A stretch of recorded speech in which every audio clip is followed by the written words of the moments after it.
Did you finally get that smoker or grill that you've been eyeballing for quite some time? If you did, then congratulations.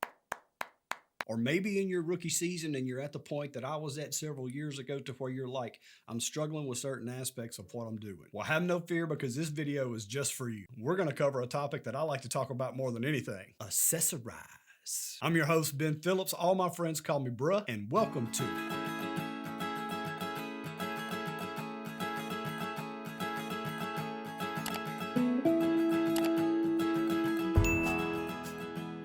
Before I get into my list, I've got to give you a little disclaimer. None of the manufacturers of the products I'm about to show you are sponsoring this video. But maybe one day I can show you what's newly available to customers and what's going to hit the market soon. But for now, let's do this. No matter what you decide to cook, the most important aspect of the cook is knowing your temperature inside your cook chamber. Low and slow or hot and fast, both ways produce meat that is tender and juicy that you, your family, and your guests will enjoy.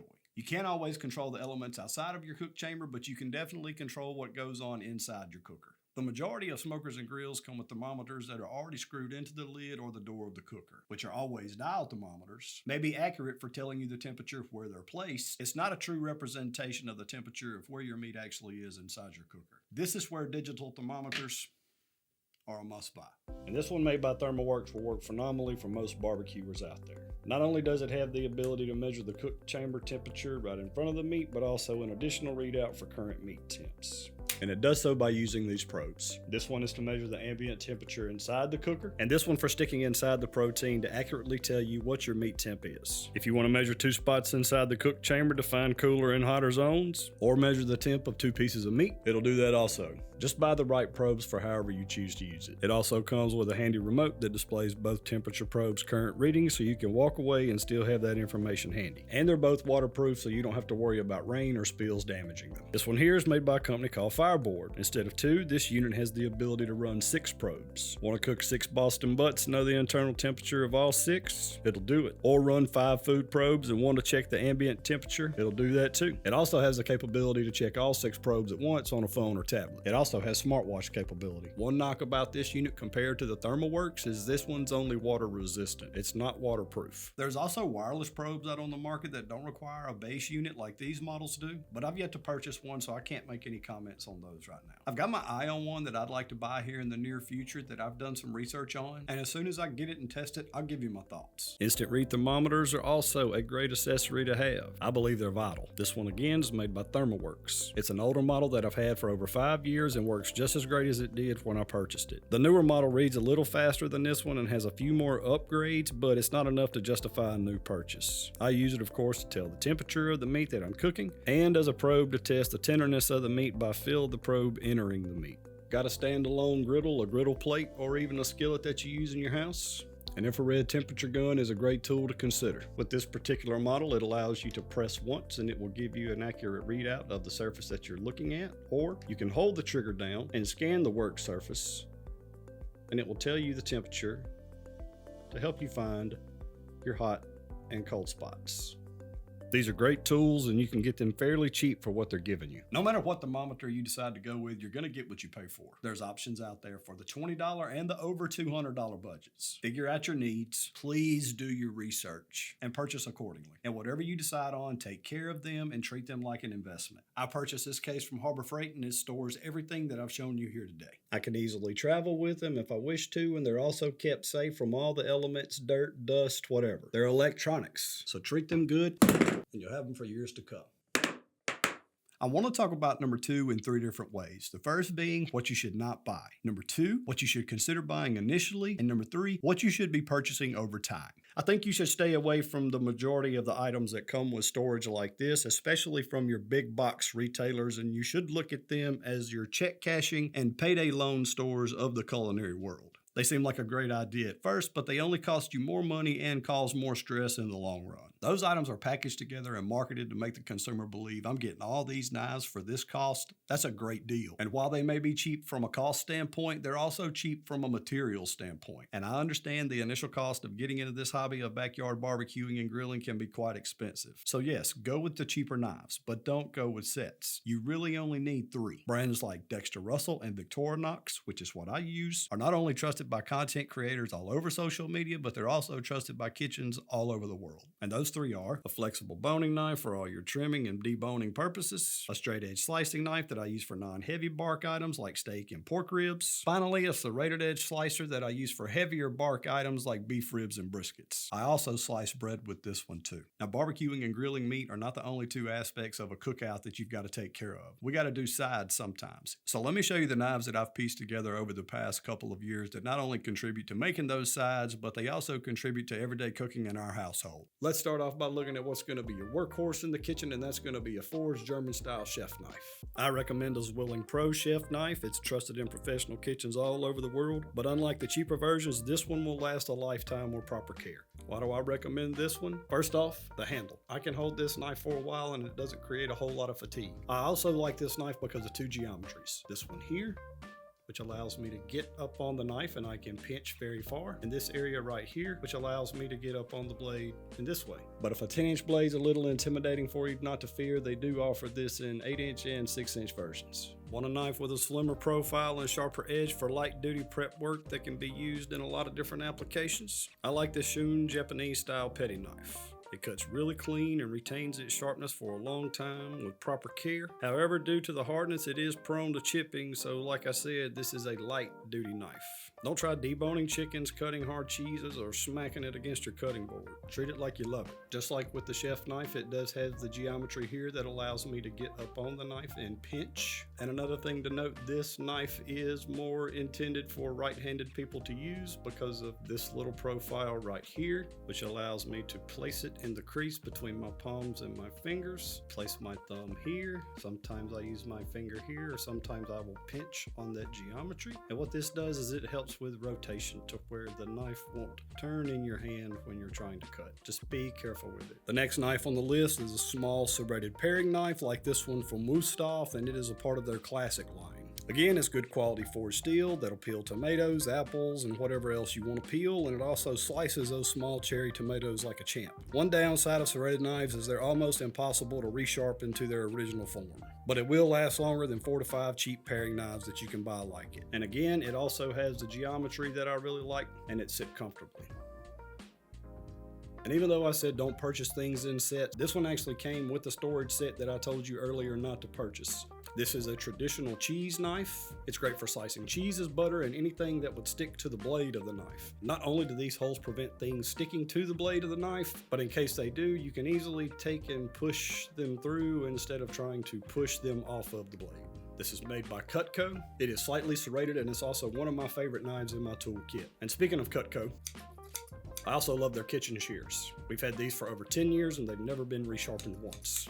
Very high quality pair of kitchen shears. And last on the list, a good quality steel. And like my chef knife, this one is also made by Zwilling. And this isn't used to resharpen, but it's used to reshape the edge of the blade. And if the storage is something that's a big selling point for you, I highly recommend something like this with these cork panels. I've had this one for a little over 2 years and it's in immaculate shape. Or you can always purchase one of the wooden magnetic strips like you see behind me in my videos. Some overall notes to round this category out: always buy forged knives. The exception for this is the Victorinox and the Dexter Russell brands. Do not put them in the dishwasher or throw them in the sink with other items that you may have in there. Take pride in your purchase and take care of them. Learn how to resharpen your own knives. Find a trusted person in your community that does it for a hobby and get with them. Some manufacturers even offer resharpening, so consider these before purchasing too. Going with any of these knives that I've just shown you today will improve your overall cooking experience. Sharper knives will cut a little deeper if you slip up with one, but they are safer to use. Right now, at the time of filming this video, it's currently wintertime in the United States, and the temperatures outside are a little less than ideal for firing up your pit, which creates a perfect opportunity for grilling and smoking enthusiasts like yourself to spend some time in the kitchen doing some prep work for this upcoming barbecue season. Do you want to develop your own sauces, marinades, or sides to complement that delicious meat you're going to be putting out this spring and summertime? Yeah, I thought so. More importantly, you should want to deliver those things consistently and efficiently as soon as you nail that recipe. The next accessory is one that guarantees that consistency and efficiency better than anything else you can have in your kitchen. And that is an electronic scale. Do you know what one recipe that calls for a cup of this, a cup of that, a cup of this, and a cup of that creates? It creates a lot of wasted time using that same measuring cup and washing it over and over and over again when you want to add a different ingredient. Also, weighing your ingredients is more accurate than using those measuring cups. For one example, take my family famous coleslaw. I like a mayonnaise-based coleslaw. For our normal party size, my recipe contains 120 grams of mayonnaise. You ever dug mayonnaise out of a jar and tried to fill a measuring cup without air bubbles being trapped in it, or you got it to set perfectly on top of a cup without getting it all over your hands? I'll answer that for you. No, you haven't. And this is just one example. Imagine creating a barbecue sauce with ketchup, honey, brown sugar, white sugar, apple cider vinegar, etc., etc., etc. That's a lot of washing. But if you make the same recipe over and over and over again after you get it really dialed in, then these are game changers. For the next item on the list, I've kind of shoved it in this video without you actually knowing. And before I begin talking about why I love this item, I'm going to tell you what I really hate first. I hate clutter. I hate loose items rolling around, and I hate when I open up that kitchen drawer that things aren't where they're supposed to be. I hate when I buy something in a set and I can't look at it and immediately know if something is missing or not. So the next items that I'm suggesting are these stainless steel magnetic measuring spoons. Some designs have a ring on the non-spoon end which holds the entire bunch together when you're using them. Guess what that means? If you have a recipe that calls for different wet ingredients requiring the same spoon to be used multiple times, you have to wash that spoon, which creates the possibility of having to dry the entire set. Is that something petty to knock a product for? Maybe. But if I can eliminate having to do something that's unnecessary, then that's what I want to do. And this set does that. Also, with those ring sets, you only have one shape option for your spoon. This particular set gives you two. One for reaching into your spice and seasoning jars, and one for measuring small amounts of wet ingredients. They're hefty enough to give you confidence that these will be the last set of measuring spoons you will ever buy. They even provide you with a level to skim the top of your spoons for accurate portions. And since they're stainless steel, microplastics in your food are not a concern. Also, they're dishwasher safe. Throughout the entire process of barbecuing and grilling, there's always a chance of damaging your hands, and things can get quite messy. Hot coals, hot meats, hot metals, hot sauces are all things that can damage your hands and make gloves a necessity in what we do. And sorry, not sorry, no one really wants to eat food with someone who has cuts, blisters, bruises, and band-aids all over their hand, and also looking at your dirty, unkept fingernails. The old saying is true, we eat with our eyes first. So to protect you as the pitmaster and also show others that you prioritize cleanliness, you need 3 types of gloves: powder-free nitrile, cotton, and heat-resistant. Nitrile gloves come in different colors, textures, and thickness for different applications. Real pitmasters use black gloves. Well, I use lighter colors because it tells me more about what's on my hands before touching something I plan on eating and serving to you. For prep work during the cook and serving, I like to use a 5mm glove. When using chemicals to clean and degrease, I prefer an 8mm glove because most chemicals weaken the integrity of the glove in the process. The thicker ones last longer while cleaning. I also use cotton gloves in the prep, cook, and serve phases. Handling enough cold meat in the prep phase and 205-degree dripping rendered fat encased in paper or foil isn't pleasant barehanded or with just a nitrile glove during the cook and serve phase. And back to the nitrile gloves, I buy a box that fits my bare hands and a box one size larger that accommodates the cotton gloves. A good pair of heat-resistant gloves are also critical for protecting your hands, and if you're like me, you've got some beautiful artwork that you want to protect too. After trying several different ones, I don't like the heat-resistant barbecue gloves that most companies produce. Most are thicker than they need to be and wear out much faster than these, which are specifically made for people in the welding trade. These are marketed to MIG welders and check all the boxes in what I'm looking for in a heat-resistant glove. They're easier to put on and take off, they're lighter, and from a manufacturer that has been trusted by tradesmen and law enforcement and military for over 30 years. Seriously, get these. The next item on the list is one of those purchases that I wish I had made from the beginning. Not only do they have the possibility of being a lifetime purchase, but they can also save you so much time with applications that I never thought of. The fact that you're gonna have to buy pans is unavoidable. And I'm gonna suggest that you stay away from these. Couple of reasons why. Number 1, they're flimsy. Number 2, you'll be tempted to reuse these, and from a cleanliness standpoint, stuff's gonna get trapped in the crevices of those corners and you're not gonna be able to get it out. That's cross-contamination and it's sickness. Another thing is bones will poke through these pans. And environmentally, they're just not a good choice unless you're gonna commit to recycling. So I wanna suggest some good pans. Not only do these have smooth corners, unlike the other pan, which has the folds that will trap items, you can easily rewash these and use them for an eternity. And like I was saying earlier, there's also an application that I never thought about using these pans for, that they are a life changer. Not only do I use these for prep and serve, but I also use them in my cook chamber under the meat during the cooking process. Imagine your grate being here, your food sitting here, and all the fat and spritz that you put on the meat dripping down into here, not into the bottom of your cooker that you're gonna have to clean out later. Do you have to get one this big? No, they sell them in a variety of sizes and shapes, all depending on what your needs are. I can't tell you how much time these pans have saved me in my cleanup process. Do they have the same functionality of the cheap pans that I showed you originally? Yes. But I'm a huge advocate for saving your money and only purchasing things that will last you a lifetime. Trust me. You want these pans. We're going to switch gears at this point in the video because I want to talk about 7 and 8 together, and I want to talk about 9 and 10 together. Because I really want you to understand this. These are non-negotiables. For number 7, go to Sam's. For number 8, go to Costco. And if you don't have a membership to one of these places, find you a family member or a friend that does. This is the best degreaser you will find. There are plenty of people on different social media platforms that will agree with me on this. I've tried a lot of different products, but this one is top notch. And for rags, these are also the best ones I've ever used. Don't use your regular dish towels and mess them up because things are going to get greasy and you're going to stain them. They're pretty inexpensive for what you get and for how long that they last. To wash them, all you need, OxyClean, a little bit of bleach, and hot water. So again, very quickly on 7 and 8, buy this, buy these. You're welcome. So for 9 and 10... the conversation's about to get real. I created this channel in hopes of helping you, the new person getting into barbecue and grilling, so you don't make the mistakes or have the same frustrations that I did starting out. There's a lot of huge content creators out there that do a phenomenal job showing us the recipes that we all like to cook and eat nowadays. But I believe there's a few gaps and there's a little bit of honesty that needs to take place. Whether your cooker primarily burns wood, coal, or this, you need to spend the proper amount of time learning your cooker. The Add Heat Speak Sweet slogan for this channel means 2 things. 1, let's light a fire and let's get to cooking. 2, I want to share the knowledge that I've gained out of love to the barbecue community and the people in it. But here's something that we need to eliminate. A lot of times you'll run across comments of people saying, hey, I just got my first cooker. I think I'm going to cook a brisket this weekend. Any tips? If this is really what you want to do, I want to act out a character and talk to you like my football coach from high school did. You're a dumb.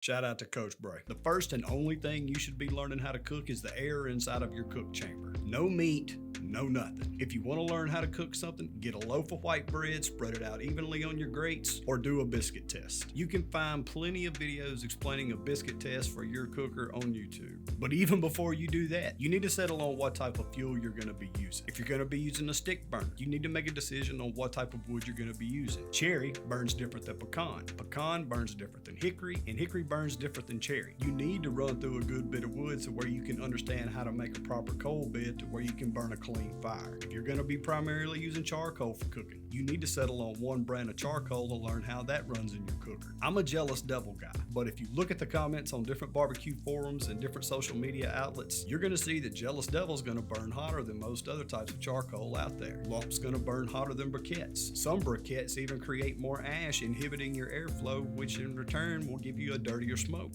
You need to learn your cooker and proper airflow before you even think about putting anything on there to cook. That's where the time comes in. You've got to be patient with this. If you're new to this, you don't want to plan a party and say, hey, y'all come over, I'm going to cook ribs this weekend. Because let me tell you, the first couple of things that you're going to cook, you're going to be disappointed in. But that's okay. This is a learning process. It's fun, but you need to go about doing it the right way. I appreciate you taking the time to watch this video for what I believe are the top 10 accessories for the new Pitmaster that you're trying to become. If you like what I'm doing here, hit the like button, hit the subscribe button, and the bell notification to where you don't miss any new content that I'm going to be putting out. And until next time, this is your barbecue brother signing out.